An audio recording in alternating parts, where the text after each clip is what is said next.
Dude, Grabbing the Brisket is back for another wonderful episode. Cheers to the weekend, John. Hey, I'm looking forward to knocking back a couple of cold brews and firing up the smoker, cooking, grilling, smoking, whatever it is, doesn't matter. And for the folks that are listening along or watching along, this is my hands aren't this tiny. Okay, it's a regular size beer right there, guys. It's not a regular size beer. There is no optical illusion. This is a large Shinerbach beer that we're going to go through tonight. There you go. Hey, I got tired of going back and forth to the cooler. So there was a mishap last year. We couldn't find a damn bottle opener. Mm-hmm. You know, Raul has one job. Yeah, I shit the bed on that one. My bad. Yeah, and we don't blame you, Raul. You definitely cleaned your act up, so we do appreciate it. Yeah. I mean, we're down a man, it's our time to shine. Jan's out. It used to be just like gallivanting around or whatever the terminology was, but he's jet setting. He's now gone global. He is now, I think he's in Tokyo, Japan right now, doing his thing, and it's probably about 9 a.m. over there. So maybe he'll jump on. Maybe he'll see this and he'll add a couple of comments here and there. He knows. Yeah, it's early in the morning over there. I think about 9 o'clock. He did send some pictures. He's been out running around looking at, I don't know, Stuff. Architecture or something. Stuff that I guess, I don't know what it is. Felt a little touristy. I don't know. I like to get with the people, Yeah, there you go, yeah. The locals. It looks like a very traditional Japanese thing. Yeah, for sure. It's the little pointy corners thingies on the roof, I think, that does it. I believe that's the technical term for it. I do architecture. I'm a hobbyist in architecture, so I know a little bit about the whatnots and the jargons of the architecture. Yeah, so, there it is. He so he shot me a couple of pictures. I guess they're just going all across Japan. They started in Osaka, Japan, and he got to get a little taste of the culture and the nightlife and the food. He did say that there was a really, really badass ramen place that he visited. He said the best ramen that he's ever had in his life. And it was so good that he wanted to go back on the day that they were leaving to go to Tokyo. He's like, do we have enough time to go have that again? So, and honestly, it might be one of those things where you have something so great that nothing ever amounts to it. You know what I mean? It's awesome, but also kind of sucks. It does, right? You can never satisfy that itch. That's like trying Texas brisket and just being used to that, and then you go to another state, Preach. You go to another state and you try their brisket, and it's just and can you imagine just having to move and transplant and just go to California and that's where you live, man? And then all you have to eat as far as barbecue wise that comes to brisket is just tofu. It's tofu is what it is. They only do terrible. Tofu. You never I got to go to Texas. I got to fly to Texas to get that real stuff. And I think that holds true to probably about 95% of the other states out there in the United States.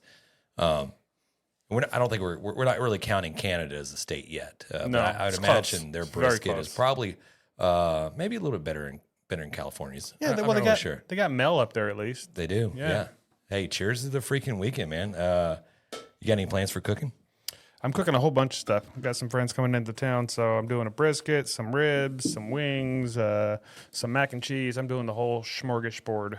So, and then we're going out to rodeo Saturday. Gonna go see some Brooks and Dunn. Dude, the Neon Moon. I love that. It's gonna be fun. Are they closing it down? I think so. I think Saturday's last day, isn't it? Okay. No, it's not. Sunday. Luke Bryant. Okay. Luke Bryan always closes it, or he's always there. And I don't. It's not to throw shade or whatever, but we've seen Luke 5 gajillion times. And, Luke Bryan is a good musician, but it's man, we've seen him 5 million times. Can we get somebody new going in there? It's I get kind of tired of it. You see San Antonio rolling out their lineup.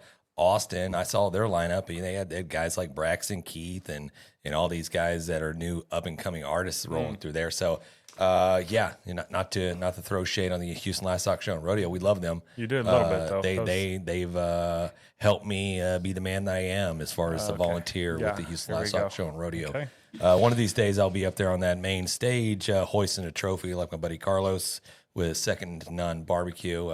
Hey, what's everybody up to these days out there in Grabbing the Brisket land? Hey guys, you got a comment from Chad. Chad says, "What's up, guys? Holding it down in NC. Double shots of Jim Beam. Dude, that's Fire. what I'd love to hear. Like, hey, cheers, guys. I love that we don't have to ask what everybody's drinking. They know what we're asking. They already know what we want to hear. We want to know that we're not the only ones sitting here partaking on whatever day it is that you're listening to this podcast and just enjoying a cold, refreshing drink. I'm doing Shiner Bock. So Yeah, this is the part where Jang would jump in and say, if you're listening to this on your way to work, crack a beer. yeah, Yeah. just like a would you say a commute beer Yeah, or breakfast beer. just something. I saw Breakfast beer. Yeah. breakfast beer. I saw something the other day. It was like a podcast that I think Elon Musk was on with a couple other dudes, and man, he was talking about in the next 10 years, and we're totally off the subject on barbecue. We'll reel it back in, but in the next 10 years, you're going to see close to like he said like 180% of like autonomous driving vehicles out there. What do you mean 180%? 100 or 80. Oh, 100 Or or 80. in there, I was yeah. like, man, that's a lot. I think he said 100%. So he's fairly confident that AI and the advancements in technology is going to grow leaps and bounds over the next like 10 years. Also, he said everybody's going to have a robot by then.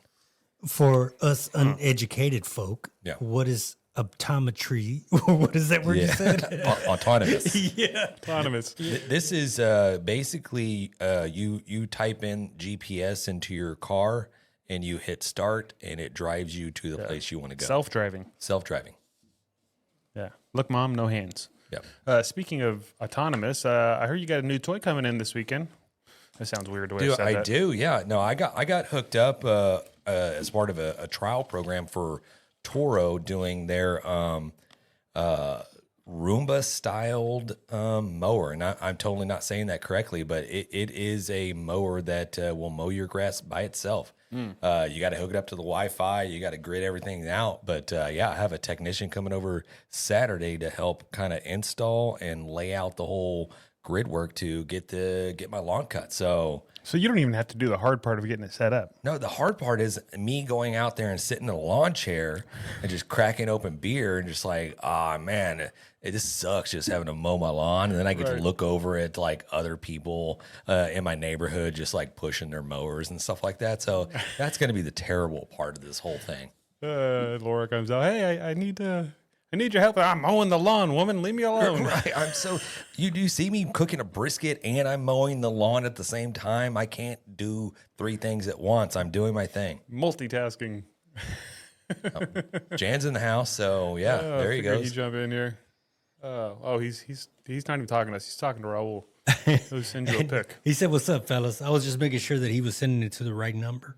Oh, Yeah. okay. Did you just post your No, number up there? No.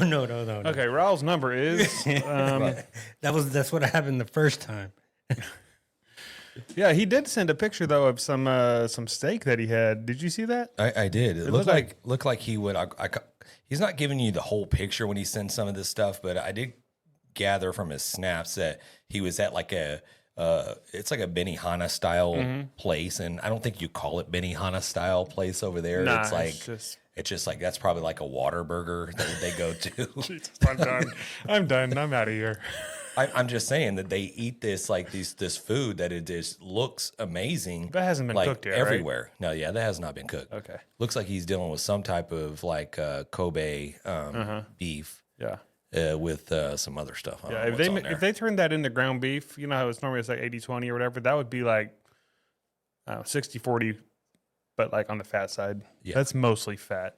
I would eat it. I would probably like it, but it just looks weird, man. That's Yeah. that's super marbled. I was thinking the other day, I was like, God, man,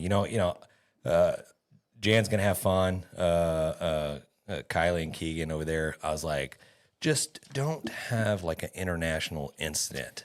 You know what I mean? Don't do anything to where our president has to barter like a terrorist to get you back. You know what I mean? Then I was thinking, it's like, well, they had the whole Brittany Griner thing where they gave up like an arms dealer. What do you think they're giving up to bring Jan back home? Brittany Garner. Yeah. Garner. Send her back. I love You know what? We made a mistake. Yeah. How about Rocco? What's going on, brother? Busy busy little chat thing we got going there. So you're excited about this mower? I'm excited. So we'll see. It could be the best thing in the world, and it could be terrible. But I don't think it is. I don't know what to expect. I don't know if this sets up on a program by itself. I don't know It's if got to have sensors or something, right? You know, I got a lot of questions. Button. Right? Yeah. A lot of questions. Is your cat laying in the front yard? I was just going to say, you does have it a just very keep small going? dog. Yeah, right, yeah. right. Toby. Right. Well, you see those videos where Roombas run over like the dog shit in the house and it just smears dog stuff everywhere. I'm like, what if it gets a hold of a squirrel? You know what I mean? A squirrel's just sitting in the lawn, just like doing this thing. All of a sudden, done. Just saying, it's what comes through my mind, guys. I'm sorry. Get some videos or pictures or something we can share. No, I definitely am. Yeah. So I saw the other day MLB was rolling out some new merch for all the teams, and a lot of people probably already saw this, whatever. But they unveiled all the hats, and there's a few questionable hats that popped up to where this has made MLB rethink and redact and pull back some hats that was thrown out there. So yeah, this is the Angels hat. I don't know what that said. What does that say, John? That looks like it says anals. What they're doing is they're taking their logo, which is usually a big letter, and putting it over the words, right? Correct. So folks that can't see what we're talking about. So they took Angels, but they have the big A in the middle, which covers up the G, right? Yeah. So it looks like it says anals. That's what it's, I didn't see it until you said it. anals. Well, I think this had to go through like 500 marketing gurus, Right. and you don't think they had like a John or a James or somebody to go? I guarantee "Bro." there was somebody snickering. Oh, they knew it. They're like, they let them send it. Look right here, the assholes, Assholes. assholes. Assholes. I mean, come on. That's pretty good. I might buy that one. Yeah. They pulled them already, right? Oh, did they? Yeah, you can't even get them? Get them. That's a bummer. It's probably worth I think something. they had a couple. I think there are some people who are doing knockoffs, and they're selling for like I don't know, like $700. Tetas. Tetas. Tetas. What is tetas? Tetas. Is that Spanish for something, Raul? Titty. Yeah, that's what I thought. I like it. I'm not a Rangers fan, but I like the hat. Yeah. Beautiful. Yeah. And now somebody's opened up their own side businesses, and they're creating logos and shirts and stuff to copy this exact thing, and they're making millions of dollars. We So should have love thought it. of it. God, Love it. Dang it. Hey guys, we have a pretty awesome guest coming up here in a little bit. We're interviewing Meathead Goldwyn. The guy's a legend in barbecue. He's already he had a #1 best-selling book that he put out, and he is rolling out a new one. So he's going to come on and talk a little bit about his book and a little bit barbecue and just whatever else that we get into and want to talk. Feel free to drop any questions that you have in the comments. We'd love to hear your feedback and thoughts. Yeah, I got some questions for sure. Because that first book is, I think it's the highest selling barbecue book of all time. It's right up there at the top. This next one's got to be amazing. Yeah, and it's on pre-order. So we'll get all the info from him. I'm excited to talk to him about it for sure. Nice, love it. We're doing a competition coming up here next weekend. So anybody in the Hempstead area, they're having the I guess it's the first annual RotoQ 360 competition, where a lot of people are coming in to do a competition on burgers, wings, and they're doing a kind of a people's choice category type deal. It looks like there's some big cash prizes that are up for grabs, along with some Z grills. So we're excited to participate in that. We're gonna probably win the whole thing. I'm just It usually works. yeah, I'm not. Yeah. And so, yeah, it's next weekend, March 29th. So if anybody's in the area, Hempstead, Texas, you guys want to come out and say hello, visit. Far as I know, it's free to get in.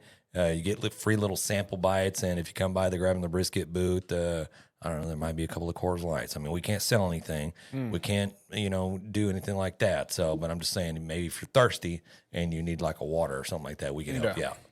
Silver bullets. Yeah. So you had any thoughts really quick on burgers and wings that ideas you might want to do? I cook a lot of wings, but I don't do any like fancy wings. I feel like they're gonna have some fancy wings out there. I don't know, crazy sauces or something drizzled on the top. I just do like chicken wings, man.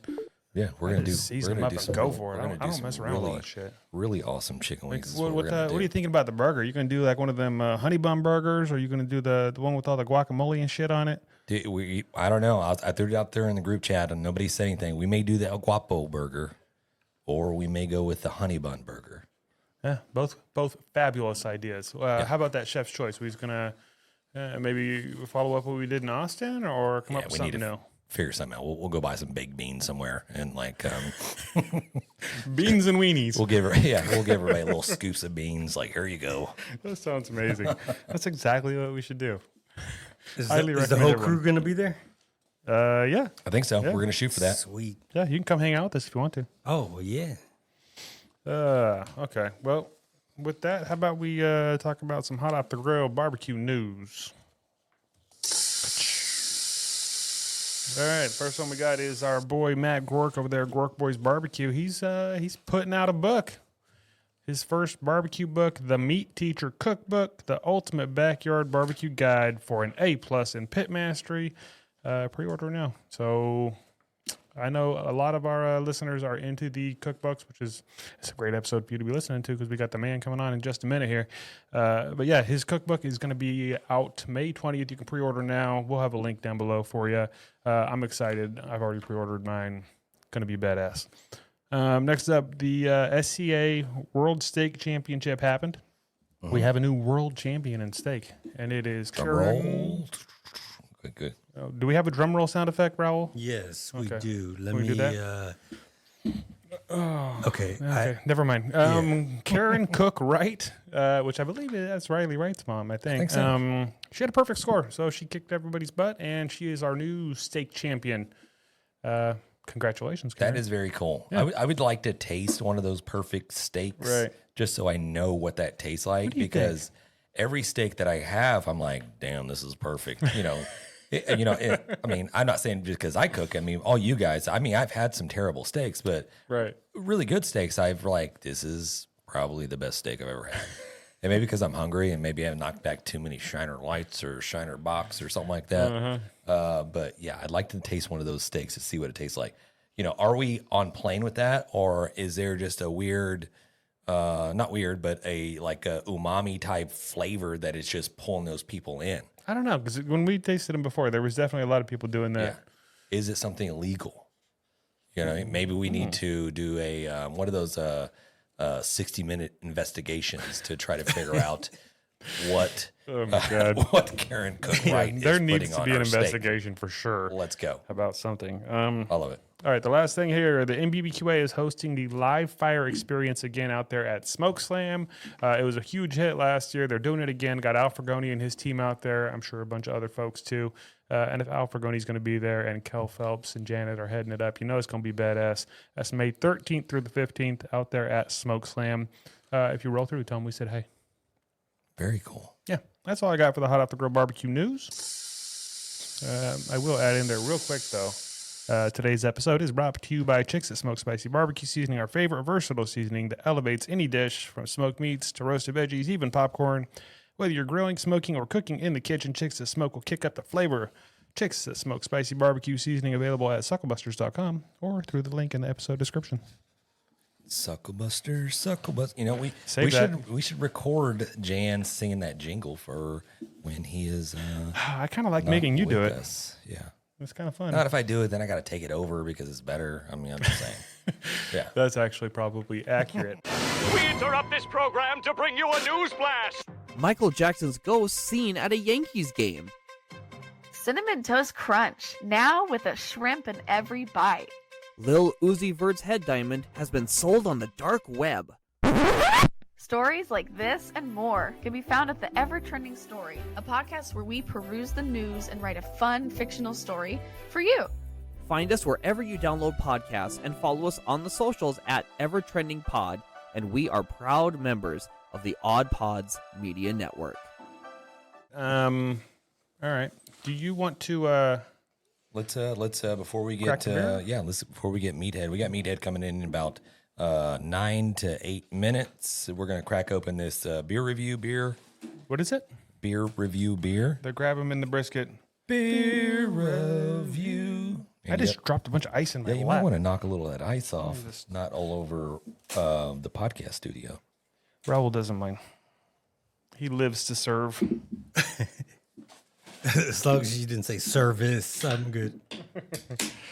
All right. I went over to the Beers Looking at You folks over there. And if you're not from around Houston, even if you are from Houston, you might not know where it is. This is a great little store. They got all kinds of beers in there. This one's called the Pilsner Urquell? I don't know. I think it's... I like Urquell. That's like a throwback to the Family Matter, like 90s. Let's go. Did I do that? Yeah, right. I don't know where this is from, but I feel like it's from somewhere else. It's very old England-like design on the can, where you got like the wax seal. You got a little coat of arms coming up there. So it's 1842. Okay. Like, has that brewery been around this long? I think it probably has. It looks super old. It says imported through Washington, D.C., but it goes on to say brewed by Pilsner Urquell in, I can't read that word, but I think that's Czechoslovakia. Okay. CZ. Is that Czechoslovakia? Sounds about right. Cubic zirconia? Yep. Anyway, it's a Pilsner. I don't have super high hopes, but I'm thinking this is going to be a very drinkable beer. Okay. Cheers. Man, I'm always surprised about beer that's made outside of the country, and it's not just because I'm American and I just have this like dystopian, like weird point of view. Like they don't have that type of stuff over there in other countries or whatever. You know, I'm like, do they have grocery stores over there? You know what I mean? It's weird. Like Jan was telling me that over there in Osaka, and I guess today they're in Tokyo, and I'm like, he's like, man, just been trying all the foods and the beer as well. I'm like, oh, okay, how's the beer? And he's like, it's been pretty good. Like the beer is pretty good. He's like, going through the gambit of doing all the beer reviews, the hundreds and hundreds of beers that we've opened our minds and palates to. I hope he's scoring them. That's kind of helped him appreciate some of the stuff that he's he's drinking. And I'm sure there's probably you have your Japanese style light lagers that can rival some of the Colorado Rocky Mountain water. Yeah, they have beers. their own piss beers over there. I'm sure. Hey, guys, Speaking of piss, what is this? If you're wondering what you're looking at, Yeah, a little bit. is I got a picture from Jan just now, and he just sent the picture, no description, no wording. Is that a sink on Is that top? a sink above a toilet? That's a sink on top. Is that what that is? Yeah, so it's probably a tiny ass little bathroom. You can piss and then wash your hands right there. Dude, see, you can't have this, and I'm not. I apologize, Meathead. I don't know if he's listening yet, but you can't have this type of stuff in America because you know the stuff that we would just do. Upper decker? You can't upper decker on You that. can't have that stuff here. It's like, yeah, I'm sorry. Oh, my hands smell like my shit. God. The most disturbing part is his shadow there. Like, what is happening? All right, I got another one for you guys. Yeah. I'm about Great, to that's drop what we in need. right Yeah, we here. need one more of those probably. This is. I told him to send pictures, and this is what he sends. What the hell, man? All right. One shot for 1,000. Is that yen?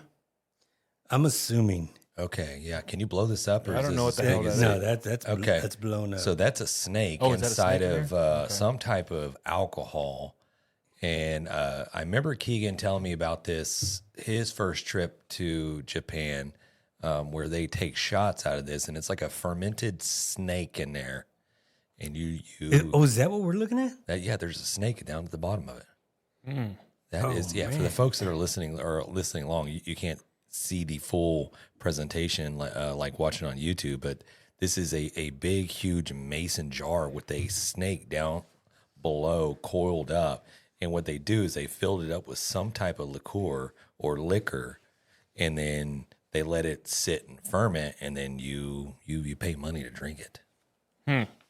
How much you paying for that, John? I'm not paying. I need to be paid. Somebody's going to pay me to drink that. That looks gross. How much do they have to pay you to drink that? So Jan says, Do we know how much 1,000 yen is?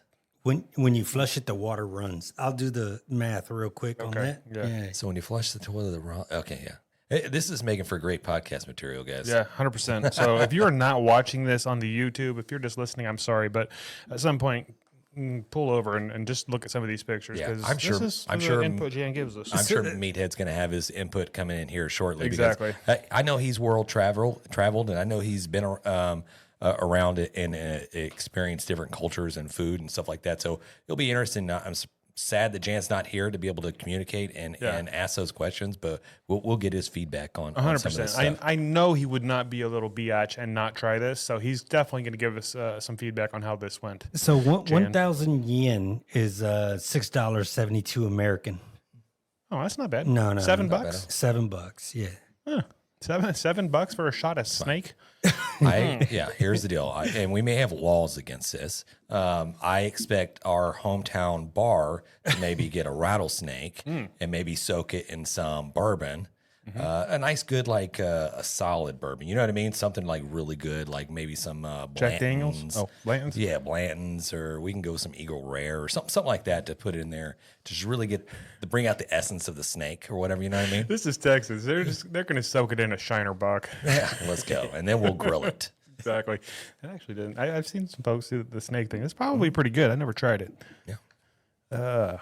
Okay. Well, thanks for that input, Jan. That's super helpful. Can't wait to hear more about it when you get back here. I love that he's not here to rebuttal because, he'd rebut the shit out of it. Yeah. So, as we mentioned before, we got honored and blessed to have Meathead Goldwyn come on the show to talk a little barbecue. He's not new to the show, friend of the show. Times. We tried to have him on maybe a month ago or so, and we had a couple of technical difficulties. We shit the bed. It wasn't us. It was all the internets, and we got free months for that. we did. All Yeah, right, we did. There it is. So we got him coming out, dude. We were talking about like just an all around badass cook. The knowledge that this guy has amassed, Barbecue Hall of Famer.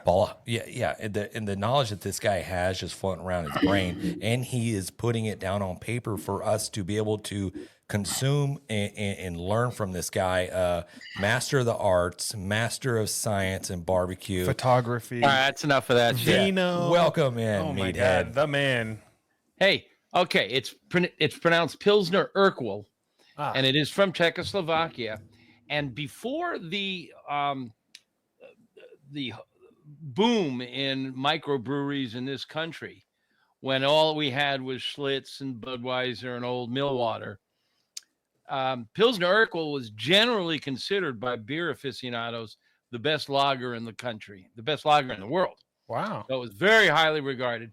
Nowadays, I think it's one of many good lagers, but it's a light beer. I mean, it's not light in the LITE style. It's just a lighter Pilsner, and I think it is no longer considered one of the world's greats, but still good beer.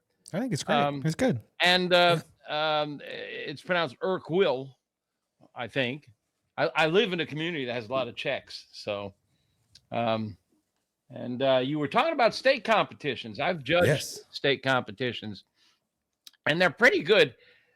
A lot of these competition cooks go way over the top. I mean, they use really complicated seasonings and rubs, and when they're done, it doesn't taste like steak anymore. But I have a bit of a bitch with the. Hey, do I have to watch my language? No, you do not. No, you say whatever you want. I have a little bit of a bitch with the way the SCA, the Steak Competition Association, works. I love the competitions. I love those guys. I love judging it, and it's kind of fun to wander around, watch them cooking. But they cook to medium, not medium rare. Mm-hmm. And in my world, medium rare is when steak is most tender and most juicy. Mm-hmm. And medium, it's pink, but it's not rosy. Right. Mm-hmm. And I prefer it, 130 to 135 range, and these guys are cooking up to 140. Yeah. So I think they overcook them slightly, but that's the rule. And if you turn in a medium rare steak, you're going to be docked points. Yeah. Why do you think that is? I think they set that up at the beginning, and I've talked to them about it. I've begged them to change, and they're smart guys. I don't know why.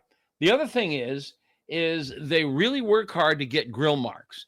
They used this gizmo called Grill Grate. You've seen it. It's a extruded aluminum. It's a really great tool for a lot of things, and it makes really sharp grill marks. Now, grill marks are conduction energy. That's when the metal is in contact with the meat, and the energy from hot metal is greater than the energy from hot air. And so you get these dark stripes on the meat. And those dark stripes are the Maillard reaction. And I'm sure you and your listeners probably know what that is. Yeah. But in case you don't, Maillard reaction is when proteins and amino acids react with heat and they alter the chemistry and they make lots of new compounds that are very flavorful. I mean, think of like when you do a beef roast, the end cut, you know, the crust. I mean, it's the crust. That's bark. Right. Is Maillard reaction. So you've got steaks now that have got prison stripes on them. They've got, well, they're crisscrossed usually, and they're beautifully done. But to me, it's a sign that the steak has got unfulfilled potential. That's what I was just going to say. I'm between the grill marks. There's tan meat. Right. I want Maillard reaction edge to edge, bumper to bumper. And so when I cook a steak, I use the second most intense energy. Conduction from hot metal is the most intense. I go for the second most intense energy, and that's infrared energy, which comes from glowing coals or flame. And you can get a good dark brown surface on all sides with infrared. You can also get it from conduction, but to do that, you need a griddle. You lay it on a hot griddle where there's no grill marks. Or a nice cast iron pan or something. But I'd rather have the flavor of smoke and flame. So I prefer to do it on a grill, but I work it so that I can get it brown all over, not just grill marks. And that's part of their rules also. If you don't have really beautiful prison stripes, hatch marks on it, they knock down your score.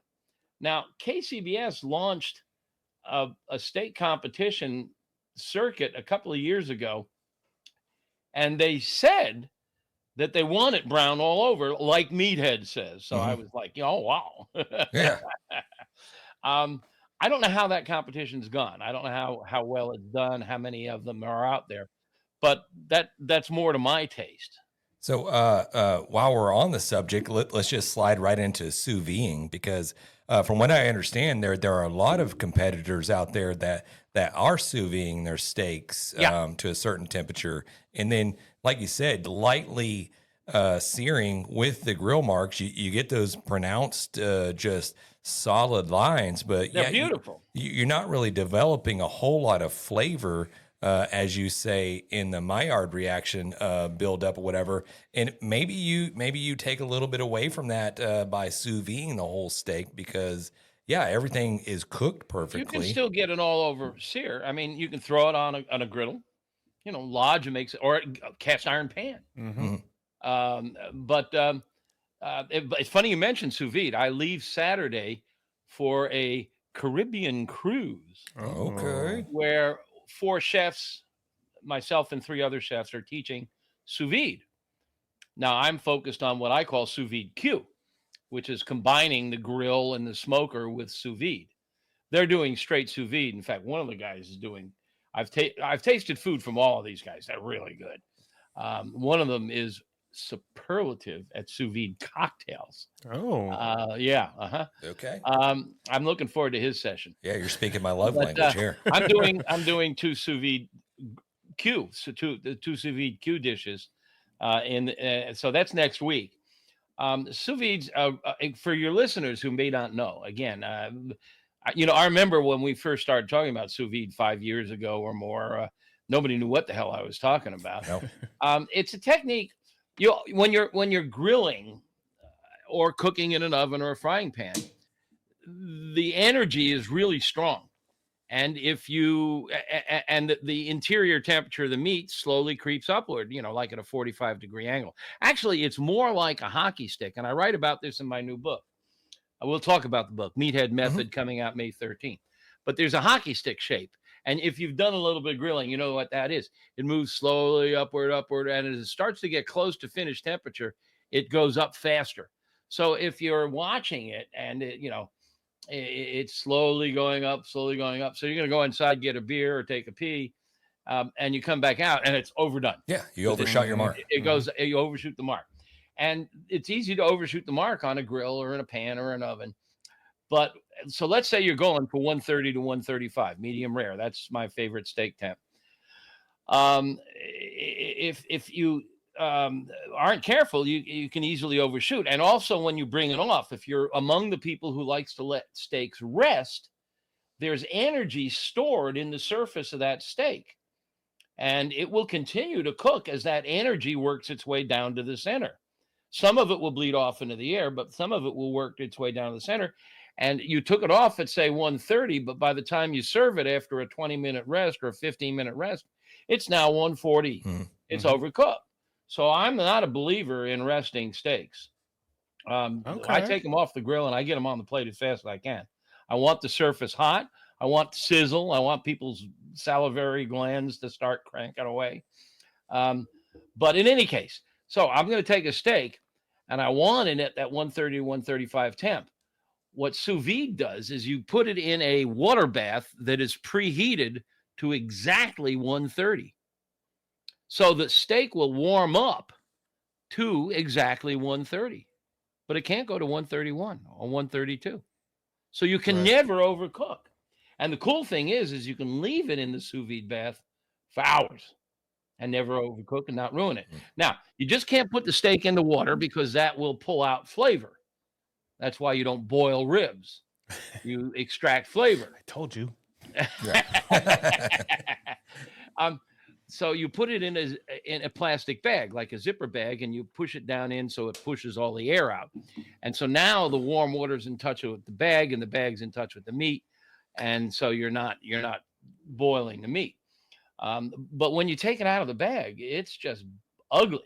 Yeah, it's butt ugly. I mean, because it's tan, and so now you've got to sear it, and you've got to get the Maillard reaction. And a lot of people just put it in a scorching hot frying pan, or on a griddle, or on a grill.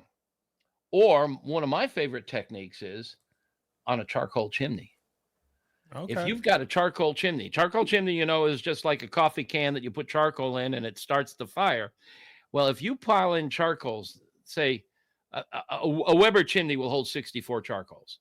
If you fill it up, say halfway, it's going to be 800 to 1,000 degrees at the top. It's like the back end of a F-16. Yeah, it's like what do they call those? Like fire pots, or what were those things that I don't know what it's called, but yeah, it's basically just like a rocket. And I first discovered this one night when I was cooking at dusk. I looked at my charcoal chimney and there's this blue flame coming out of there 2 feet. And I'm pretty sure I'm the guy that invented the idea of grilling on top of a charcoal chimney, because I reached under my grill and pulled out the grate, put it on top of the charcoal chimney, and seared my steak on it. And bada bing, bada boom. It was absolutely gorgeous. And it took like 2 minutes per side. So that's my favorite technique for sous vide steaks. Come out of the sous vide bath and onto a hot charcoal chimney. I think there's a couple of companies now actually selling a round grate that fits on top of the charcoal chimney just for this purpose. Of course there is. That's just genius. Yeah. I love how how many briquettes go into a Weber. I was thinking the same thing. Like, did he count those? Well, there's a reason why. I'm a control freak. Each briquette is a little pillow of energy. And 2 briquettes has twice as much energy as 1. And 10 briquettes, 10 times as much. So if you know that there's 64 briquettes in a Weber chimney, then you can cut the energy in half by cutting down to half a chimney, and now you've got 32. And so because your charcoal grill doesn't have a dial on it. Yeah. Mm-hmm. You can't dial it up or dial it down. So it's the number of briquettes that control temperature. So yeah, it's useful to know that. It's science. Yeah, we're familiar with sous vide with steaks. Are there any other applications, or maybe possibly any other meats or something that people are sleeping on and not using that application? Yeah. eating undercooked or raw eggs, and things like eggnog, béarnaise or hollandaise sauces, which use raw egg, homemade mayonnaise, which uses raw egg, there's an element of risk. There's been a lot of listeria and campylobacter and other bad bugs found in chicken coops and around, and now we've got bird flu, which apparently is not yet a threat to humans. But the eggs you buy in the store are not pasteurized. Now, you used to be able to buy pasteurized eggs if you were making hollandaise or something like that, but they're really hard to find now. You can sous vide eggs and pasteurize them and still have runny yolks. Huh. Okay. And so you can make hollandaise, béarnaise, eggnog, and other things, and they'll be safe. And, you know, I mean, maybe the three of us are willing to take a risk of getting a Right. really bad tummy ache.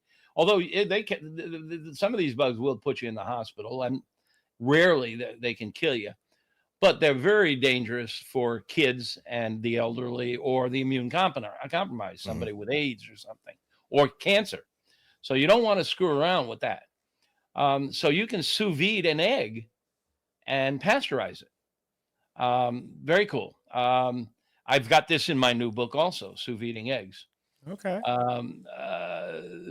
I've mentioned it a couple of times. Can I do a quick plug here? Yes, for it? please. That's why we're here, brother. We want to hear all about it. My last book, if people are watching, there's my last book over in Meathead. It has sold. Oh, wow. You've got this is the new book. Okay. This is the new one. Yeah. The other book, the old book, sold 250,000 copies, which is in the stratosphere for cookbooks. Yeah. Most cookbooks are lucky to do 10, 20,000 copies. I mean, you know, big shots like Bobby Flay, and they'll do a couple 100,000. But mine did 250, and it's still going up. It's probably the second best-selling barbecue book, right behind Stephen Reichland's Barbecue Bible, which has been around for about 20 years now. My new book coming out May 13. You can pre-order it on Amazon and other online places, but it won't be delivered till May 13 or thereafter. But it's called the Meathead Method. And what I've tried to do is go outside the box a bit. The original book has got all your traditional barbecue canon, steaks and burgers and ribs and pulled pork, brisket, you know, the classics. And they're good recipes. They really work. They're solid. You can take them to the bank. I couldn't duplicate that. I didn't want to do the same recipes. Plus, I've been noticing as I travel that barbecue joints are starting to go a little off center now. A lot of them are doing fun things with Asian flavors, Spanish flavors, Italian flavors. And some of it is due to the fact that partners are of Asian or Mexican descent.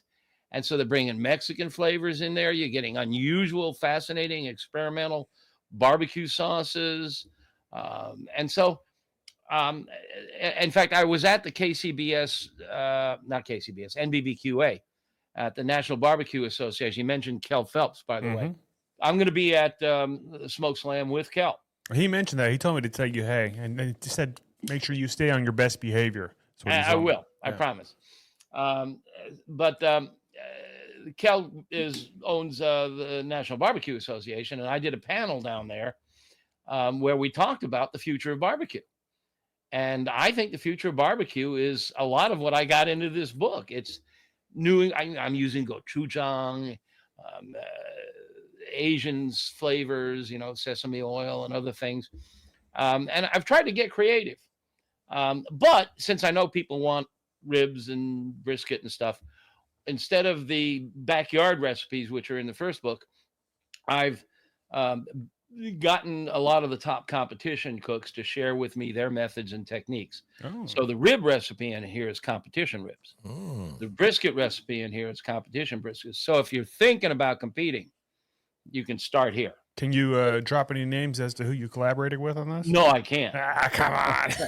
Well, I'll put it this way: collaboration is one thing, spying is another. What are they? The shigging, is that what they call it? Yeah. How many championships I, have they won?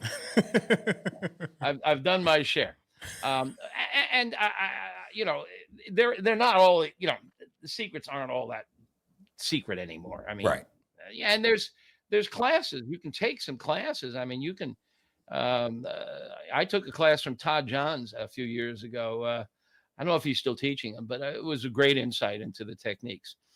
So, in any case, I've shared a lot of that in this book, and stuff that didn't fit into the last book. There is a whole chapter on sous vide cube. There's a chapter on using koji. There's a section on deep fat frying on a gas grill. You heard me. Mm-hmm. I mean, everybody. You like fried chicken, huh? Who doesn't like fried chicken? Who doesn't like fried chicken?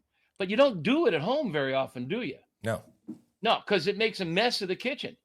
It spatters all over the stove, all over the countertops. It sets off the smoke alarm. Well, take it outside. If you got a gas grill, you can do it on a charcoal grill, but it's easier on a gas grill.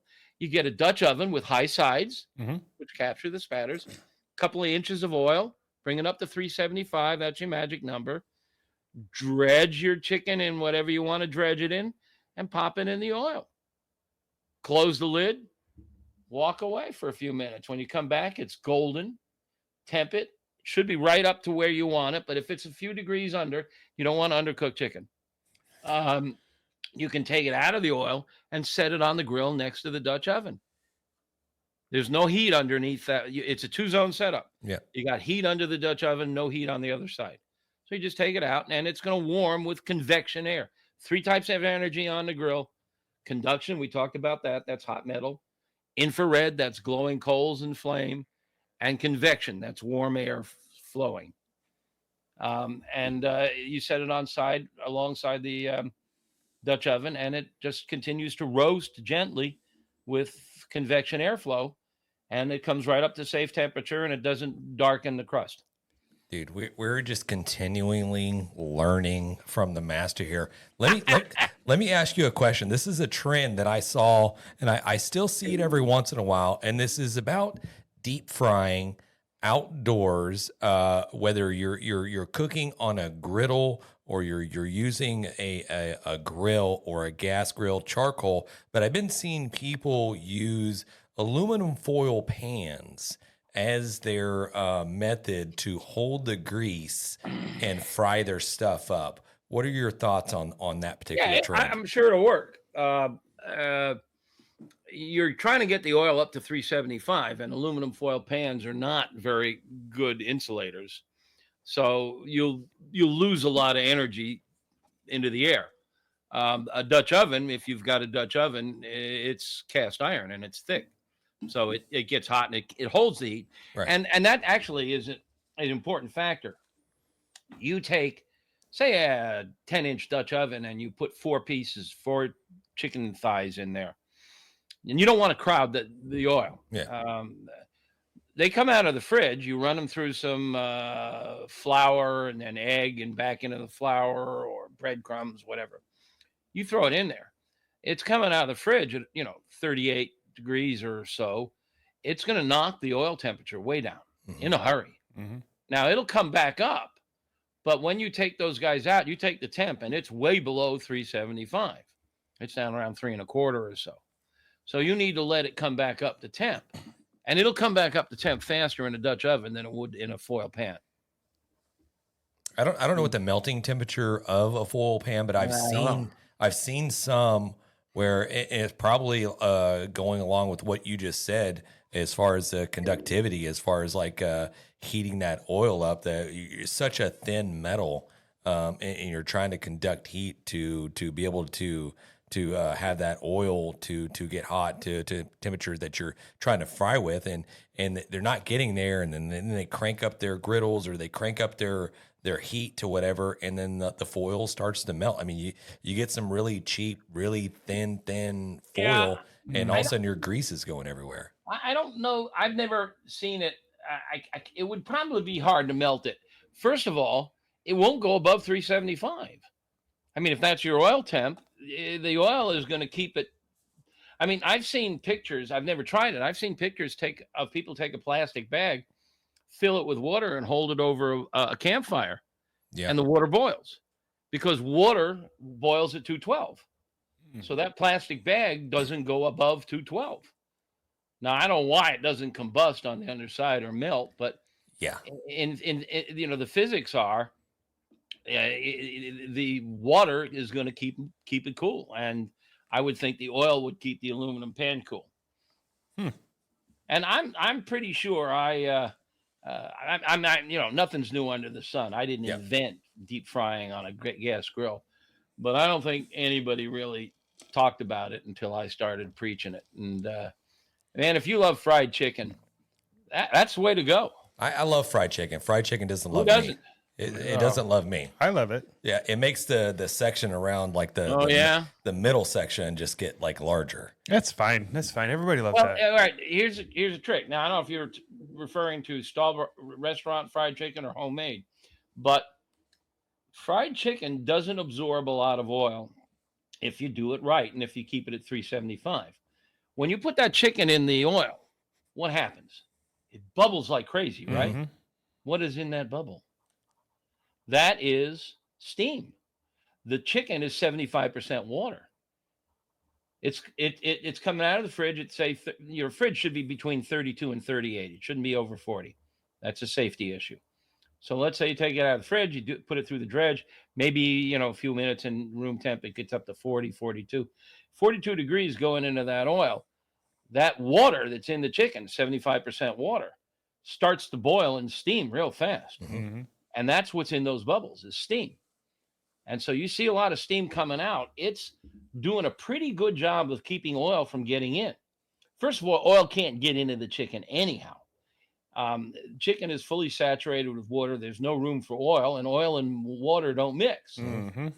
You can take a raw piece of chicken and put it in a vat of oil at room temp, and it's not going to soak up much oil at all. Maybe we have to remember the surface of meat has a lot of little pores and cracks and crevices. So when you marinate, the marinade will get into that. But it rarely goes more than 1/16 of an inch deep, especially if there's oil in your marinade. It's not going anywhere.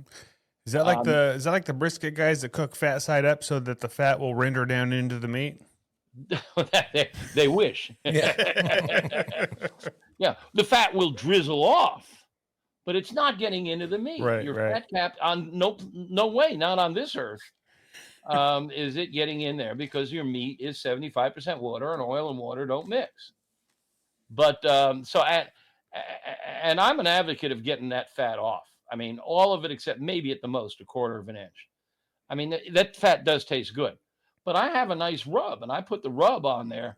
If you leave a 1/2 inch of fat cap on there, your rub's all on top of the fat. It's not on top of the meat. And then when you slice that brisket and you put it down in front of your friends or your spouse, she's going to cut off all that fat, and there goes your rub. Right. So, I like to, if you leave about 1/4 inch, it'll melt down to about 1/8 of an inch, and people will eat a thin layer of fat. Mm-hmm. But I want my rub on the meat. I agree with you.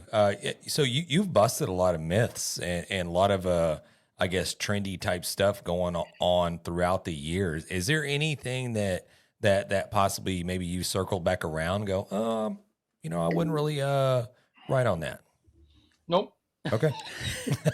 Okay. Is there any of those myths that, like, to this day still drive you crazy that people still talk about? Oh, yeah. Searing seals in the juices. It doesn't. The meat fibers are not like balloons, and when you sear them, you're not tying off the ends of the balloon. Mm-hmm. In fact, high temperatures extract juices. Mm. So when you sear, you're actually pulling juice out. But it's okay because you want to sear, you want the Maillard reaction.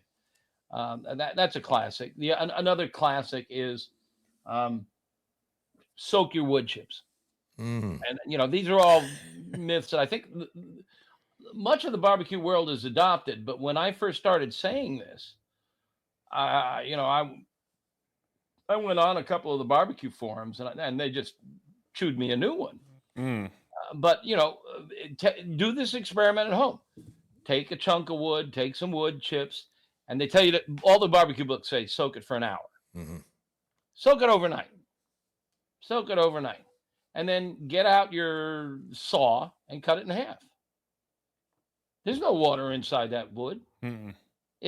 There's a fraction of an inch on the surface it'll soak in because the surface is a little fuzzy and it's got some pores and cracks and crevices, but it can't penetrate. That's why they build boats out of wood. Right. Wood doesn't absorb water. Yeah, I had a coworker. And you throw that wood on your charcoal and you go, wow, look at all that smoke. Hold a mirror in it. It's not smoke, it's steam. Water boils at 212. Smoke happens at around 500. So you can't get smoke to come from that wood until the water is boiled off. Yeah. You take wet wood, throw it on the charcoal, and what happens? Knocks down the temperature of the charcoal. Off comes the steam. You're still not going to get any smoke until all the water is evaporated. Once the water is evaporated, then the wood can go beyond 212 up to 500, and it can start to smoke. Here's a new one that's in this book, the new book. They all tell you don't smash your hamburger with your spatula. But it was driving me nuts. There's a few burger joints near me, and I drive by them, and they just smell fantastic, and they smell better than your average burger. And I started going in there and trying to figure out what they're doing. And it finally dawned on me. Most of us buy 80-20. That is 80% lean, 20% fat. That's our standard burger blend. Well, if you take an 80-20 burger and put it on the grill and smash it with the spatula, the juices come out and some of the fat depends on what point during the cook it is.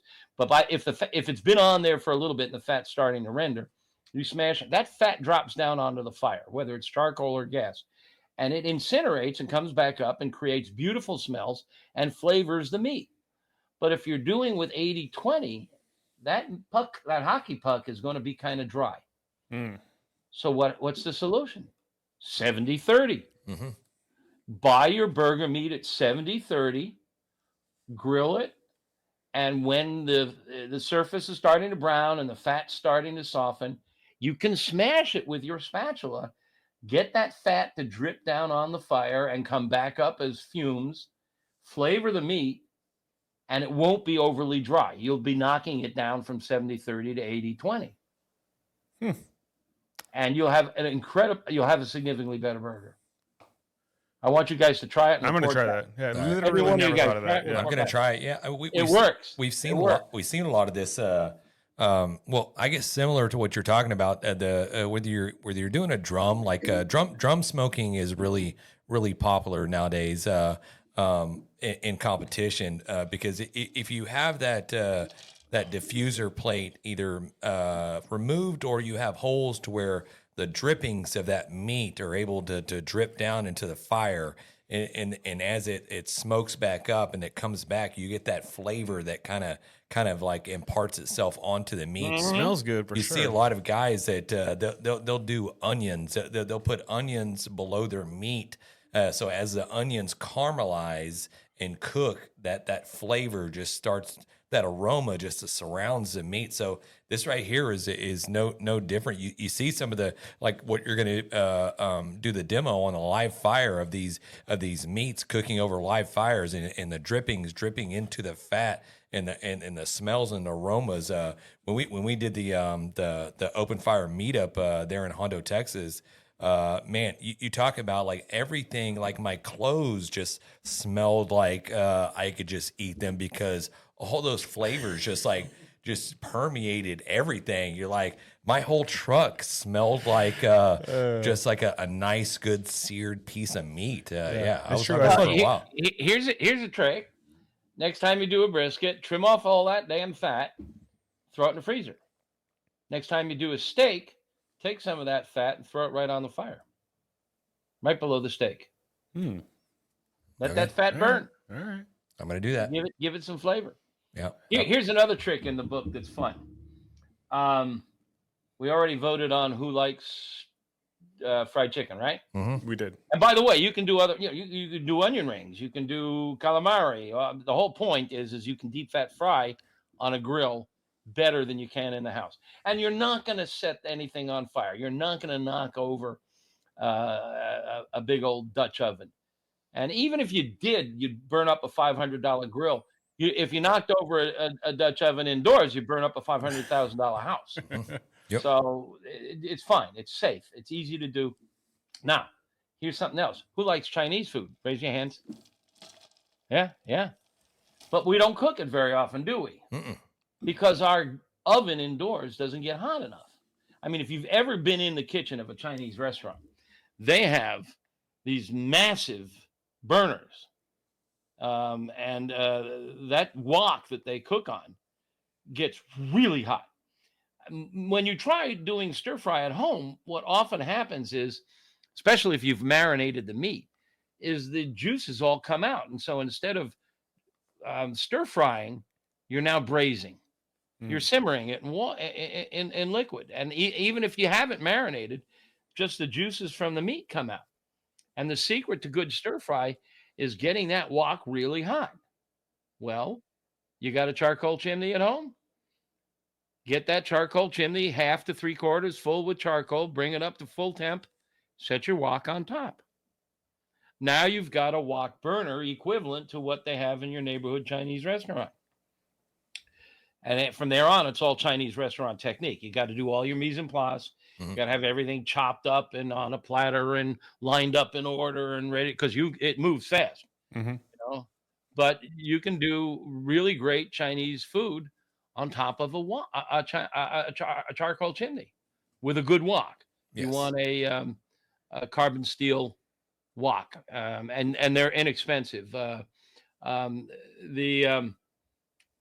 There's one little trick, especially if you're doing a lot of stir frying, several dishes or something.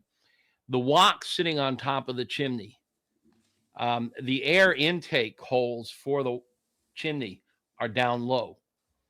And so the combustion gases from the charcoal can extinguish the charcoal.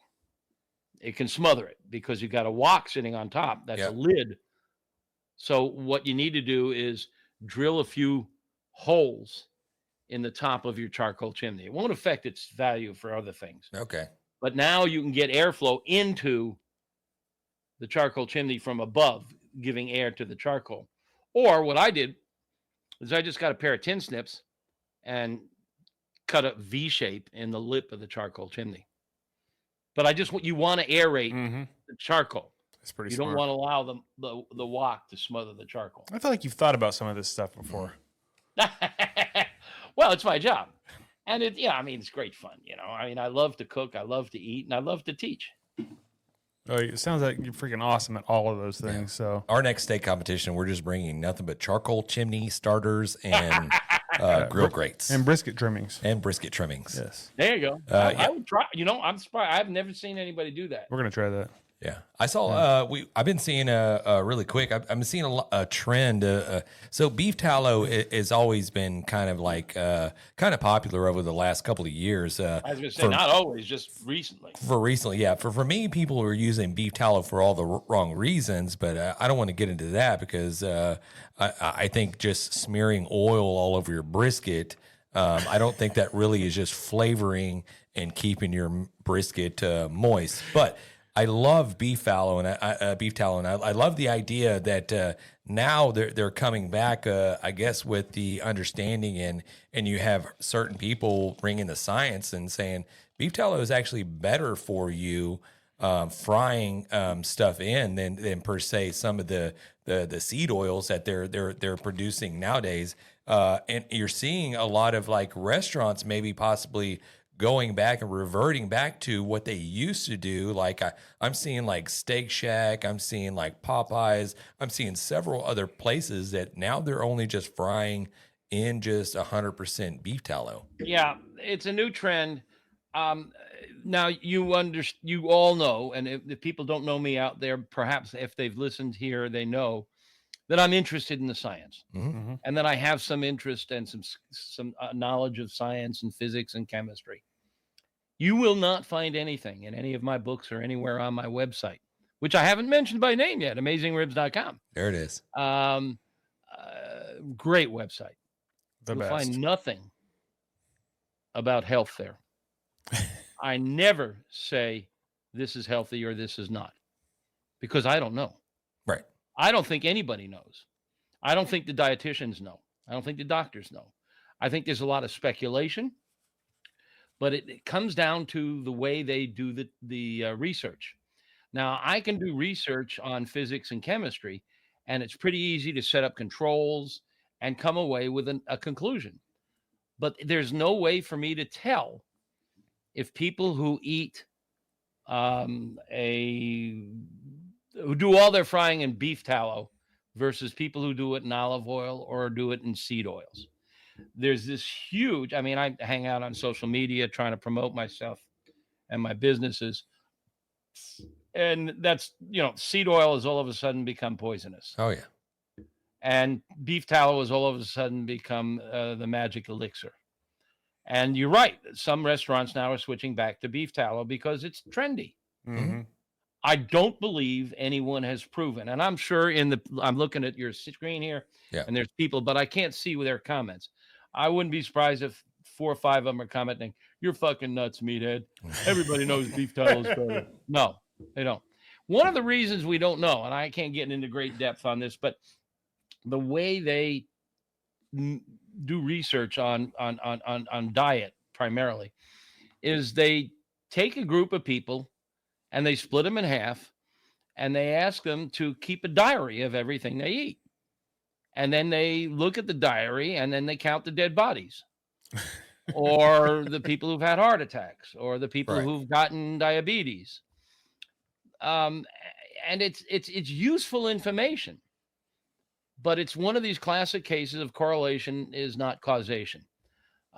We don't know that if those who ate beef tallow more than those who didn't, the reason they had maybe the problem is they exercised more or they ate more chocolate or, it's just way too complicated to form definitive conclusions about diet. Now, there is some physiology and other things in epidemiology that scientists can look at your veins and stuff, but it's really iffy stuff. It's really iffy. And just about any research project I've seen about what's healthy and what's not, pretty easy to shoot holes in the methodology or the data sets. And I just heard today someone saying that the all meat diet that's so popular, the carnivore diets, people are living longer, and yet I know I've seen research that says they're not. They're living shorter. It just really, I'm old enough, and you guys may be too, to remember when butter was bad and margarine was good. And now it's flipped. Now margarine's bad and butter is good. Right. When eggs were bad and now they're good. So it's a moving target, and without all the science, my mom knew all about it. Eat a little bit of everything. Yeah. You can have pepperoni on your pizza, and it's not going to take 1 minute off your lifespan. Right. You can eat a bag of Cheetos. It's not going to take 1 minute off your lifespan. Yeah, you just can't eat like a bag of 2 bags of Cheetos or a bag of Cheeto for every meal for every day. Right. Yeah, and you don't want to eat a hot dog every day. Correct. And maybe you don't want to eat them 3 times a week. But by God, I love hot dogs, and I'm going to eat one as often as I can. Right. Usually when I go into the airport, that's where I get a hot dog. It's just sort of my airport food. Really, airport hot dogs? How is that billing up? Is to that your Nathan's? standards? Is that Nathan's hot dogs? I'm weird. I eat my hot dogs naked. I mean, the hot dogs are naked. Nobody- Okay. Alrighty then. You know what? That's our time for tonight, folks. I don't need ketchup or mustard or onions. I like onions and mustard, but I just love a hot dog on a bun. Hey, y'all gonna see really Meathead walking through good. the airport? I just noticed that there's comments underneath you guys. Mhm. I deliberately am ignoring the comments on the right because I've got it moved over from my. Yeah, Camera you may bit. want to. I think Jan's in there. Jan's asking Pluto. Somebody was was a asking planet. about what wine I'm drinking. Yeah, somebody asked what you were drinking. Yeah, it's an Argentinian Merlot. There's some of the best values. A lot of people don't know this, but I was the wine critic for the Washington Post and the Chicago Tribune, and I was syndicated in a bunch of newspapers, including El Nuevo Dia in San Juan, Puerto Rico. Wow. So I'm a wino, and I was before I became a barbecue guy. Let's see. Have you seen some questions for me? I see somebody saying Pluto was a planet. Is that something related to something I said? Yeah, that's Jan. He was talking about how things are changing. Butter used to be this, and margarine that, and right. Pluto used to be Pluto's a planet. He's then just it's not a showing his planet, age, I and then think. they're saying it is a planet. Yeah, It's gone That's back true. and forth. Yeah, that's true. Yeah. but that is easier to prove. I mean, I think they can actually come to a final conclusion on this by gathering the data. But dietary data is much less definitive and much harder to prove. So I bring that up, which was an oblique critique of your comment about the healthiness of tallow. Yeah. Because you don't know, We don't. and you should stop saying it. Nobody knows. Yeah. Stop it, James. I will stop, but I will not stop saying stop pouring beef tallow all over your brisket. Yes. I'm with you on that. We don't need that. Yeah, I mean, as we've said, meat 75% water, beef tallow is 100% fat. It can't penetrate. Right. Now, but there is that little fraction of a surface, 1/16 of an inch or so, with tiny pores and cracks and crevices. And even though the meat may look smooth, you look at it under a magnifying glass and it looks like the Rocky Mountains. But beyond the surface, it can't get in. Yeah. The only thing that gets in is salt. I was going to Salt ask you is that. the magic rock. What is the one mineral or what seasoning or mineral will penetrate the meat? Salt. It's the only one. No garlic, no sugar, no black pepper. You take your turkey and you put it in a big tub with apple juice and garlic powder and black pepper and all that stuff. None of it gets beyond that little thin layer on the surface. Everything else is essential, just like window dressing. Part of it is that people really don't understand the physics and chemistry here, and it's my job to teach it. But once they understand, if you're listening, if you are out there now and you take your turkey every Thanksgiving and take it for a swim in a gallon of apple juice with a bottle of black pepper and garlic, you're wasting your money. And the proof is when you're done cooking the turkey, take that turkey breast and slice it and taste a core sample. Now, be careful that the knife is not carrying flavor from the surface down to the core. But if you cut it and take a sample out of the center of that turkey breast, you're just going to taste turkey. Now, salt will get in, and that's why we brine. Salt will get in. Salt is two little atoms, sodium and chloride. And when they get wet, and meat is wet, you sprinkle it on the surface of the meat, they get wet, they get an electrical charge. It's called ionization. And they can move deep. It takes time. Turkey breast maybe overnight. A 1-inch thick steak, a couple hours. But it can move. And what's cool is when the salt gets down into the center, it does something called denaturing the proteins, which basically means it changes the shape of the protein. Protein molecules are really complicated, wiggly, squiggly things, but it changes their shape slightly so that they can hold water better. So salting meat makes an awful lot of sense. Brining meat makes an awful lot of sense. It gets down. And the other thing is salt amplifies flavor. Your taste buds are really sensitive to salt, and they amplifies flavor, but it doesn't alter it. Garlic alters the flavor. Pepper alters the flavor. Salt doesn't. So salting the meat makes an awful lot of sense. And so I didn't invent the term. I invented the term dry brining. I didn't invent the concept. But brining's been around for a long time. And a chef named Judy Rogers, who's now no longer with us, from a restaurant in Berkeley, was famous for her chicken, which she made by dry brining. She didn't call it dry brining. I coined the term, but she invented the concept, or probably didn't invent it, but popularized it. And then I took it even further. But it's just a matter of sprinkling salt on your turkey or on your chicken or on your steak. Just sprinkle it on a few hours in advance, and it'll do its magic. It will penetrate and denature and hold on to moisture and amplify flavor. And if you do that, you're not likely to over salt. You're not like, if your diet recommends that you don't use too much salt, then you don't have to worry, because it's not a lot of salt that you need to do.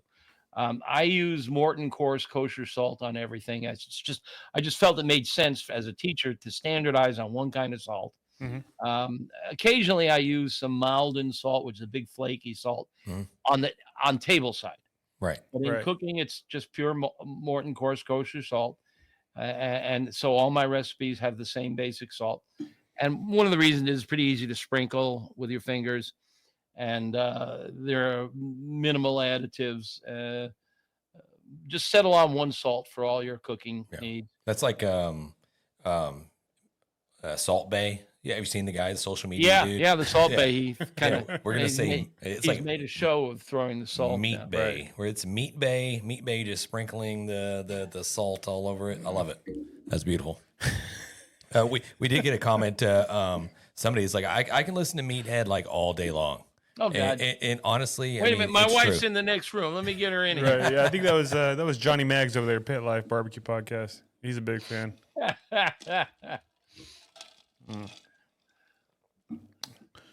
Well, boss, we appreciate you. I know we've kept you on here longer than I said we were going to, but I'm going to get my pre-order in. I know all of our listeners, we want them to do the same. Mm-hmm. Best way to do it is through Amazon? I think Barnes & Noble, Amazon, all have it. If you do it digital, I don't like reading cookbooks on my iPad. Mm-hmm. I read novels on my iPad. I read a lot of novels. Spicy novels? You can get it, I think, most places online. It'll be out May 13 in your bookstores if you want to patronize and help keep your bookstores alive, and I like that idea. Hopefully some of the libraries will be buying it. I should also mention, we've been focused on the book and technique and stuff, and I'm not a good businessman. I want to just encourage people to come visit AmazingRibs.com if they haven't been there yet. A lot of this information is on that website. Websites are really useful. They're not as good as a book, because when I work on a book, I really work hard to organize it. So there's a beginning and a middle and an end, and then the recipes build upon what you learned in the beginning. And so there's a flow. And of course, you don't have that on a website. You're jumping all around with hyperlinks. But AmazingRibs.com is a great website with over 2,000 pages of free recipes and science and myth busting. But the coolest thing is we have a Pitmaster Club, which is a membership, $35 a year. And there's 120 broadcast quality videos in there from people like Tuffy Stone and Harry Sue and Matt. Oh God, where am I drawing a blank? What's Matt's last name? Matt Pittman. Matt Pittman. Thank you. I'm getting old. I'm having trouble with names. Matt Pittman. I mean, we've got 120 instructional videos, 6 free ebooks by me, and it's a great community. People are always sharing recipes, tips, techniques, recommendations on grills. A lot of cool stuff. So there's a 30-day free trial. Take the 30-day free trial. That's freaking amazing. That's a killer deal. $35. Yeah, I'm gonna have to get that link from you, and I'll post that down below for the folks that are listening after the fact. AmazingRibs.com/Pitmaster. There it is. Yeah, we'll have that link down below, as well as the link to you can pre-order your book, or like you said, go find it at your bookstore. AmazingRibs.com. Huge fan of the website. We appreciate you, Meathead. Thank you. It's always fun talking to you guys. It's nice to talk to people who know barbecue. Thank you. We appreciate that. I appreciate you putting up with this knucklehead. Sometimes we get a little sideways, and it's nice to have Meathead reel us back in with a little bit of. Can I answer a question that just popped on my screen? Yeah. Please. Somebody's asking about garlic salt. As you may have gathered, I really respect salt, and I think it's really important. And in fact, I make a whole big deal. You can find this on the website about rubs should not contain salt because salt penetrates and all the other stuff sits on the surface. So depending, you want more salt in a pork butt than you do in a slab of ribs. Slab of ribs is skinny, doesn't take long, and doesn't need much to penetrate. So I got recipe, concept of how much per pound. So salt goes on per pound, rub goes on but per square inch, how much surface area. Now, when it comes to garlic salt, I want to control the amount of salt and I want to control the amount of garlic. They're kind of like the gas and the brake. They both control the speed of the car, but they're different. So garlic will sit on the surface, salt will penetrate. So I never touch garlic salt. Don't even have it in the house. I'll have garlic powder and fresh garlic, and I have salt, but they go on separately. I feel like we just barely scratched the surface because I have so many more questions, but all I'm saying we'll is just have to book him again because beat it, garlic salt. Yeah, We I'll don't come need back. you. yeah, we're gonna we've been Meathead, doing like once a it's year. We'll been probably do amazing. it more. Yeah, we I'll appreciate come back, you. and now that I know, I'm getting used to your interface. I'm seeing where to watch the questions and stuff. So I wanted to comment while you guys were talking, or I couldn't figure out how to leave a comment. I don't think it's available to guests. It may not be. Yeah, it's probably that's just if you're bullshit. watching. Yeah, it is. So I'm going to talk to my producer about that because he needs to get that shit figured out. Raul, get your shit together. All right. Y'all do know that I Raul, didn't it's all create your fault. Restream. We need you to redesign it. All right. Hey, thanks, Meathead. We Thank you, bud. appreciate you, brother. Good to see you guys. Good luck. Are you competing anywhere soon? Yeah, we got a wing and burger competition coming up here the next weekend. We're going to use that 70-30. Ooh, wings. You fry them? No, so we're it's a company called RotoQ 360. I don't know if you've seen this. It's an all stainless steel rotisserie style basket that you wind up and you can. Oh yeah, I have seen that. Yeah. And you can put it on a grill, smoker, oven, whatever you want. So the wings have to be cooked in that. The burger's up to you as far as whatever you want to cook in. But yeah, that's kind of the instruction. So we have a wing and burger competition coming up. You can't take the wing out of there after you're done and give them a 30 seconds in hot oil or anything. We should. I'm pretty sure you probably could do it. If not, then we're gonna have to submerge this thing into a The whole basket. Dutch oven that just rotating in oil. I don't know. Just say you needed to oil it. Let's go. Well, good luck, and it's Appreciate good it. talking to you. And Thanks, brother. All right, we'll see you around. Have we'll a see good you next night. time.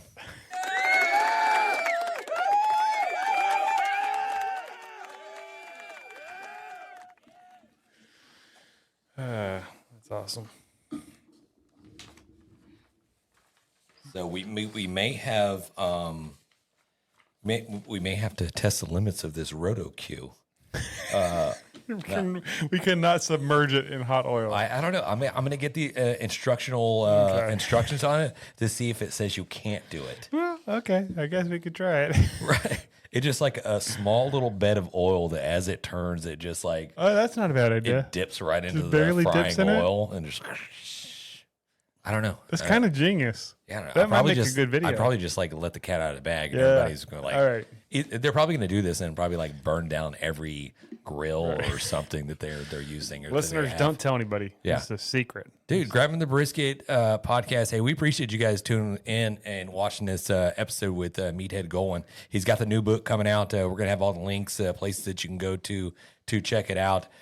Very cool dude. Like, it's So much knowledge, man. I feel like I He had so does. many more questions I wanted to ask him. Every time he'd say something, I just try to hold on to it because yeah, you kind of hold back a little bit because you don't like, I don't want to sound like a moron. right, because he knows when you're I'm wrong. like, yeah, you put the salt on. I'm like, please don't judge me, Meathead.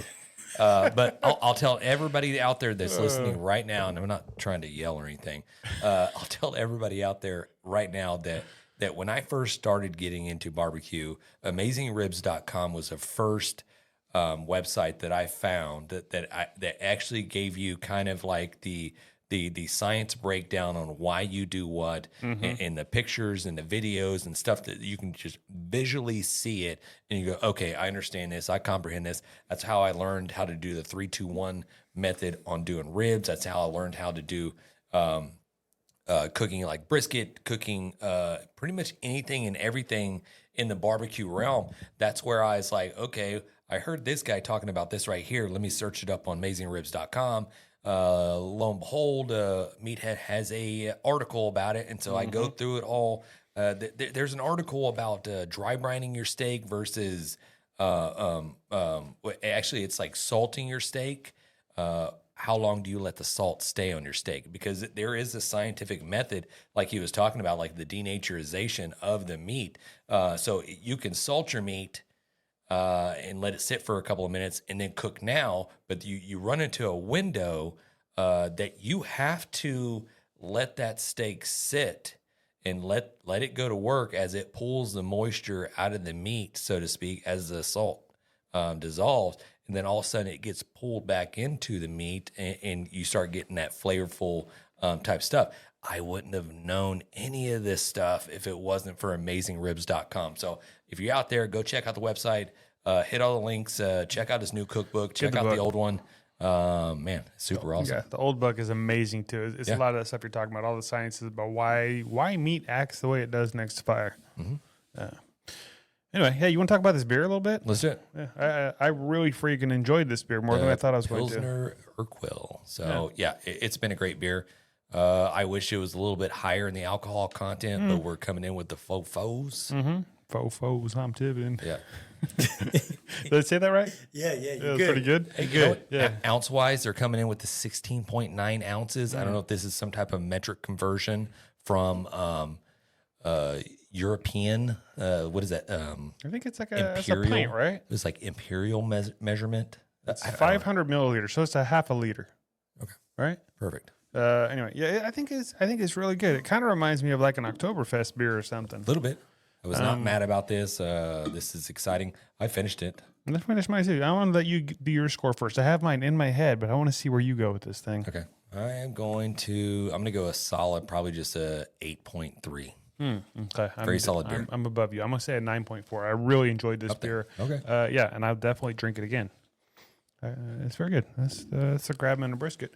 Beer review. I love how we just didn't beat around the bush. You know, Jan would be here. He'd be like, "Oh, let me just look at the can again." Goddamn bush beater. Hold on, one more sip. Let me just like describe. Like he probably couldn't even see the can because he does have a little like red blue color blindness going. Yeah, there's definitely different colors on it. Well, that's gone, and then we're just bringing it back with the old big shiner. Shiner. That's a normal size shiner. We do have a barbecue win / barbecue fail. Let's get it. And this is from our buddy Craig Carter. Aces Wild? Aces Wild, yeah. There Craig you Carter. He said he had 2 180s at the Jack this year in Cook's Choice. That's amazing. amazing. On 180s, that's a perfect score. Yeah. The computer-generated coin flip happened because there was two 180s. I'm sorry, him and another team. There's a computer generated coin flip, and he lost to a chili dog. So I don't even know what he cooked. He didn't even tell me. He just said he lost to a chili dog in a coin flip, and now Brad Orison reminds him about once a month with some sort of chili dog shit. Yeah. As he said. Nah, we're not. Yeah. No, we're not doing this. Can we just take a moment here just to talk about this just really quick? We're not doing this. We're not doing chili dog. And I know Craig. I know he probably put out some really badass shit. He didn't say what he cooked, did he? He didn't say it on here. No, Craig. Yeah, we need to know what you cooked. But I know a chili dog didn't beat out anything that you put down. So this I do like a chili dog. This is some horse shit, Jack. I don't know who's doing the judging, but.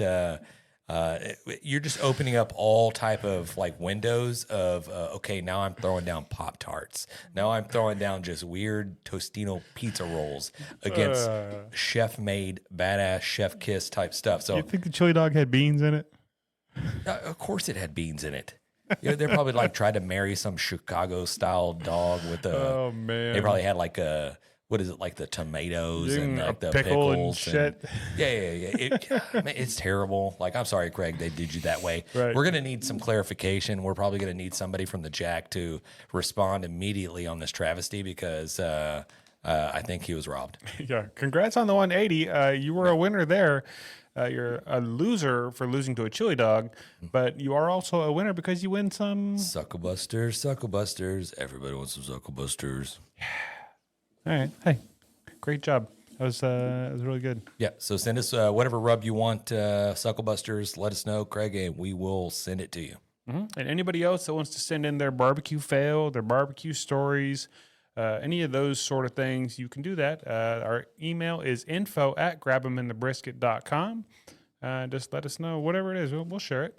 Or you can call into our hotline, and those kind of go to the top of our list. Just leave a little message for us. Yeah, I'm so bummed that we aren't getting anybody to call in. Do you know? Do you know if that phone's still active? Maybe I need to go check. Are they calling it, getting like a fucking like dial tone? Do-do-do. Yeah.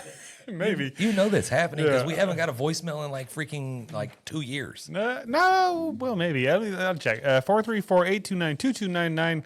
Let us know if it's working. That would be helpful, actually. Leave us a message and just say, hey, dumbass, it's working. If I get that message, I will share it, and you'll be a winner. Dude, as always, before I get to it, man, it's been a really great show. I've really enjoyed having Meathead on. Sucks that the guys weren't here to be a part of it. Enjoyed being a part of it with you guys here, Raul. Thank you for everything you do. Hey, Jan, don't do anything stupid over there. Jan just going in at their weird comments and stuff like that. But hey, we appreciate your input and being a part of the show. Do you see that message? What did he say? Is Mikey. He says, going to be out there in April. Can't wait to see you guys and turn off the lights again. Yeah, there it is. All right. Look, the lights are already on. Hey, we're Mikey. one step ahead of them. Yeah. All right. Oh, man, dude. Hey, do you, let's, Hey, everybody that's tuning along. Yeah, John already gave all the socials. Please reach out to us. We'd love to see what you're cooking. Tag us in your videos. Tag us in your photos. We want to see what you're throwing down. We're going to be throwing it down this weekend ourselves. So I really haven't gotten into it, but man, I feel like brisket again. I feel like we need to run that gamut again. So let's go, dude. Hey, as always, guys, it's been great talking barbecue. Peace.